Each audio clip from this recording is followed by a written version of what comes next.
नमस्कार दोस्तों, आप सभी का एक बार फिर से स्वागत है आपके अपने YouTube चैनल HRI न्यूज पर। इस समय की दोस्तों तमाम बेहद बड़ी खबरें सामने निकल के आ रही हैं। एक एक करके चलेंगे सभी बड़ी खबरें आगे इसी वीडियो में फटाफट अंदाज में जानेंगे। लेकिन उससे पहले दोस्तों आप लोगों से एक छोटा सा निवेदन है कि अगर आप लोग भी जबरदस्त तरीके से बीजेपी के द्वारा की जा रही खरीद फरोख्त की राजनीति का विरोध करते हैं तो आप अभी इस वीडियो को लाइक करके लाल कलर के सब्सक्राइब बटन को दबा करके चैनल को फिर में सब्सक्राइब करके घंटी दबाइए दोस्तों, और ज्यादा से ज्यादा इस वीडियो को शेयर जरूर कीजिएगा। दरअसल दोस्तों पहली और बड़ी खबर सामने निकल के आ रही है मध्य प्रदेश से। पूर्व मुख्यमंत्री कमलनाथ का सीएम शिवराज पर प्रहार, बोले उपचुनाव में बीजेपी के धोखे के सौदे को मुद्दा बनाएंगे। वरिष्ठ कांग्रेस नेता और मध्य प्रदेश के पूर्व मुख्यमंत्री कमलनाथ ने बीजेपी पर हमला बोलते हुए कहा है कि उपचुनावों में धोखे के सौदे को वो मुद्दा जरूर बनाएंगे। उन्होंने कहा कि यह अच्छा है कि राज्य की जनता भोली है मगर मूर्ख नहीं है। उन्होंने सवाल करते हुए कहा कि क्या सौदे की सरकार बने, जनता इसके लिए तैयार है, चुनाव में यह मुद्दा बनेगा।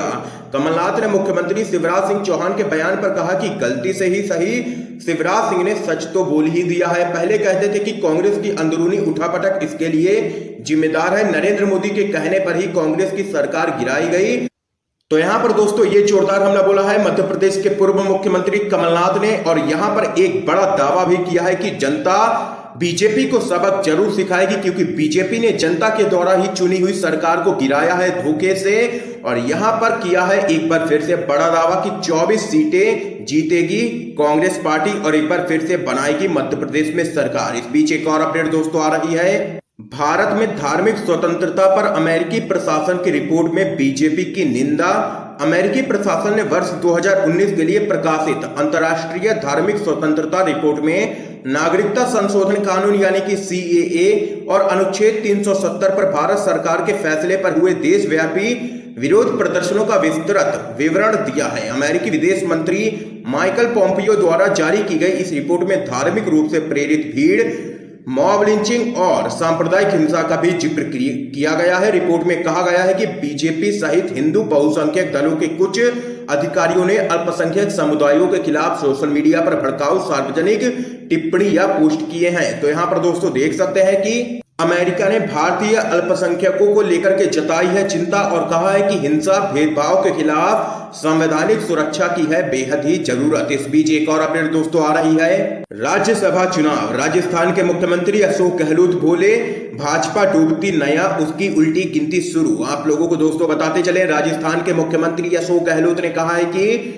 कोरोना में केंद्र सरकार जनता को राहत देने में पूरी तरीके से विफल रही है। इनका ध्यान सिर्फ राज्य सरकारों को गिराने में ही रहा है। भाजपा अब डूबती हुई नया है, उसकी उल्टी गिनती शुरू हो चुकी है और उसका पतन तय है। वे जयपुर के मैरियट होटल में आयोजित विधायक दल की बैठक को संबोधित कर रहे थे। करीब 1.5 घंटे चली इस बैठक में उप मुख्यमंत्री सचिन पायलट सहित राष्ट्रीय नेता और 125 कांग्रेस इस सरकार को समर्थन दे रहे विधायक मौजूद रहे। तो वहीं राजस्थान सरकार ने कांग्रेस विधायकों को भाजपा की ओर से प्रलोभन देकर राज्यसभा चुनाव में अपने पक्ष में करने के मामले की जांच SOG को सौंप दी है। तो यहाँ पर दोस्तों देख सकते हैं कि कांग्रेस ने जोरदार हमला बीजेपी पर बोला है और कहा है कि राज्यसभा चुनाव के लिए हमारे पास पूर्ण बहुमत है, बीजेपी लोकतंत्र का गला घोंट रही है। क्या आप लोग दोस्तों इस बात से सहमत हैं या नहीं, अपनी राय जरूर बताइएगा। इस बीच एक और अपडेट आ रही है दोस्तों। राहुल गांधी ने एक बार फिर से केंद्र की मोदी सरकार को लिया निशाने पर, बोला जोरदार हमला और कहा कि सरकार दे नगद राशि वरना मध्यम वर्ग हो जाएगा गरीब और पूंजीपति बन जाएंगे देश के मालिक। दरअसल दोस्तों आप लोगों को बताते चलें, देश भर में कोरोना और लॉकडाउन की वजह से व्यापार और अर्थव्यवस्था पर बड़ा असर हुआ है। रिपोर्ट्स के मुताबिक इस वैश्विक महामारी की वजह से लाखों करोड़ों लोग बेरोजगार हो गए हैं और कईयों को नौकरी से भी हाथ धोना पड़ा है। ऐसी ही एक खबर पर प्रतिक्रिया देते हुए कांग्रेस पार्टी के पूर्व अध्यक्ष राहुल गांधी ने केंद्र सरकार को इस समस्या से निपटने के लिए एक सुझाव दिया है। उन्होंने दावा किया है कि अगर सरकार ने अर्थव्यवस्था को शुरू करने के लिए नगद राशि खर्च नहीं की तो देश के गरीब तबाह हो जाएंगे और साठ गांठ वाले पूंजीपति देश के मालिक बन जाएंगे। ये यहाँ पर राहुल गांधी ने ट्वीट करते हुए तमाम बातें कही हैं। तो वहीं दोस्तों एक और बड़ी खबर आप लोगों को बताते चले। पीएम मोदी की सलाहकार ने ही उठाए आर्थिक पैकेज पर सवाल, कहा 20 लाख करोड़ का पैकेज अपने आप में पूर्ण नहीं है। आप लोगों को बताते चलें, प्रधानमंत्री नरेंद्र मोदी की आर्थिक सलाहकार परिषद के सदस्य आसिमा गोयल ने 20 लाख करोड़ रुपए के आत्मनिर्भर भारत अभियान पैकेज पर कई सवाल उठाए हैं। आसिमा गोयल ने कहा है कि 20 लाख करोड़ रुपए के राहत पैकेज में और सुधार की गुंजाइश है। इस पैकेज को लेकर के वित्त मंत्री निर्मला सीतारमण ने 4 से 5 चरणों में पूरी जानकारी दी थी। आसिमा गोयल ने कहा है कि अर्थव्यवस्था को प्रोत्साहित करने के लिए सरकार को मांग को बढ़ावा देने की बहुत ही जरूरत है। तो यहाँ पर दोस्तों देख सकते हैं कि प्रधानमंत्री की आर्थिक सलाहकार ने ही यहाँ पर कहा है कि आर्थिक पैकेज पूरी तरीके से पूर्ण नहीं है। इस बीच एक और अपडेट आ रही है दोस्तों। नेपाल के नक्शा विवाद से परेशान तेजस्वी यादव बोले, हम भरोसेमंद दोस्त क्यों खो बैठे हैं। आप लोगों को दोस्तों बताते चलें, तेजस्वी यादव ने कहा है कि नेपाल की संसद द्वारा भारत के हिस्से को अपने नक्शे में बताए जाने से काफी परेशान हूं। ये क्यों हो रहा है, सोचना होगा। हम भरोसेमंद दोस्त क्यों खो बैठे हैं। हम बिहार वासियों का नेपाल के साथ गहरा ऐतिहासिक, सामाजिक, सांस्कृतिक संबंध रहा है। भारत सरकार से त्वरित और सकारात्मक पहल की जरूरत है, ये यहाँ पर कहना है बिहार में नेता प्रतिपक्ष तेजस्वी यादव का। इस बीच एक और बड़ी खबर दोस्तों सामने आ रही है।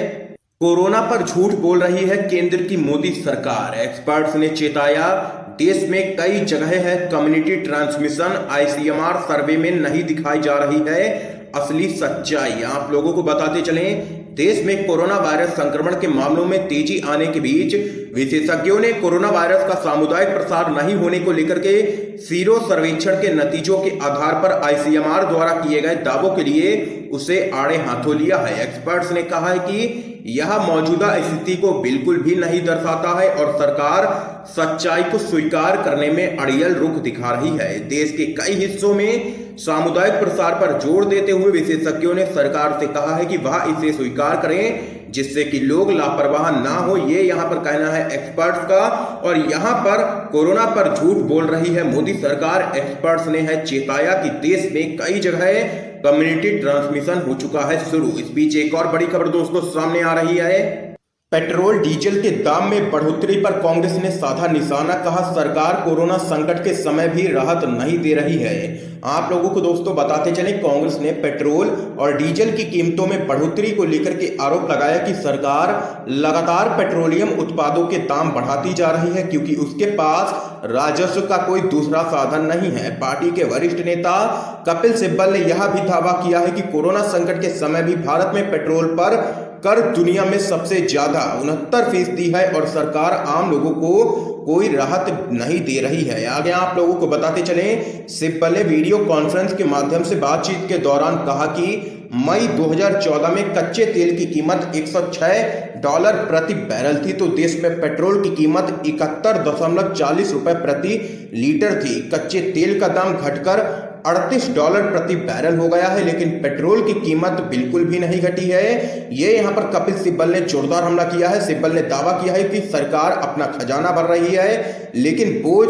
आम लोगों पर पड़ रहा है। ये कांग्रेस ने जोरदार हमला बोला है पेट्रोल डीजल के दामों पर जो बढ़ोतरी हो रही है उसको लेकर के। इस बीच एक और बड़ी खबर आप लोगों को दोस्तों बताते चले, लालू यादव का बिहार के मुख्यमंत्री नीतीश कुमार पर जोरदार हमला। जी हां दोस्तों, कहा जीवंत पर्यंत दूसरों की राजनीतिक बैसाखियों के सहारे टिके और इस गंभीर संकट काल में भी 90 दिन से आलीशान बंगले के बाहर कदम नहीं रखने वाले देश के एकमात्र मुख्यमंत्री को क्या अब बाहर निकल गरीब जनता को नहीं संभालना चाहिए? क्या एक मुख्यमंत्री को विपदा में डर के मारे ऐसे छिपना चाहिए? ये यहाँ पर लालू प्रसाद यादव ने ट्वीट किया है और जोरदार हमला बोला है बिहार के मुख्यमंत्री नीतीश कुमार पर। इस बीच एक और बड़ी अपडेट आप लोगों को दोस्तों बताते चलें, संजय सिंह की केंद्र सरकार से मांग, कौन राज्य कितनी टेस्टिंग कर रहा है जारी करें आंकड़े। आप लोगों को बताते चलें, दिल्ली की सत्ताधारी आम आदमी पार्टी के राज्यसभा सांसद संजय सिंह ने केंद्रीय स्वास्थ्य मंत्री डॉक्टर हर्षवर्धन को एक पत्र लिखा है। संजय सिंह ने इस पत्र में कोरोना की अधिक टेस्टिंग के लिए आईसीएमआर की गाइडलाइन में बदलाव करते हुए बीमारी के जरा भी लक्षण पर जांच कराने की छूट देने की मांग की है। साथ ही उन्होंने यह मांग भी की है कि केंद्र सरकार को स्थिति स्पष्ट करने के लिए कि कौन सा राज्य कितनी टेस्टिंग कर रहा है राज्यवार आंकड़े जारी करने चाहिए। आम आदमी पार्टी के राज्यसभा सांसद ने कहा कि पिछले कुछ दिनों से कोरोना की टेस्टिंग को लेकर के तमाम सवाल खड़े किए जा रहे हैं। कुछ संगठनों की ओर से दिल्ली सरकार पर कम टेस्टिंग करने का आरोप लगाया जा रहा है। उन्होंने दावा किया है कि प्रति 10 लाख आबादी पर दिल्ली में 12,198 टेस्टिंग के साथ दिल्ली देश में सबसे अधिक टेस्टिंग करने वाला राज्य है। संजय सिंह ने विशेषज्ञों के हवाले से कहा है कि अधिक टेस्टिंग कराकर ही संक्रमण के खतरे की वास्तविक सच्चाई पता की जा सकती है। ये यहाँ पर तमाम बातें कही हैं आम आदमी पार्टी के राज्यसभा सांसद संजय सिंह ने। तो यहाँ पर दोस्तों आज की तमाम बेहद बड़ी खबरें सामने निकल के आई हैं जो हमने आप लोगों तक पहुंचाई हैं। वीडियो पसंद आया हो तो इस वीडियो को लाइक करके ज्यादा से ज्यादा शेयर कीजिएगा, अपने सभी दोस्तों तक इन खबरों को जरूर पहुंचाइएगा और चैनल को फ्री में सब्सक्राइब करके घंटी जरूर दबाइए। दोस्तों आप सभी का बहुत बहुत धन्यवाद दोस्तों।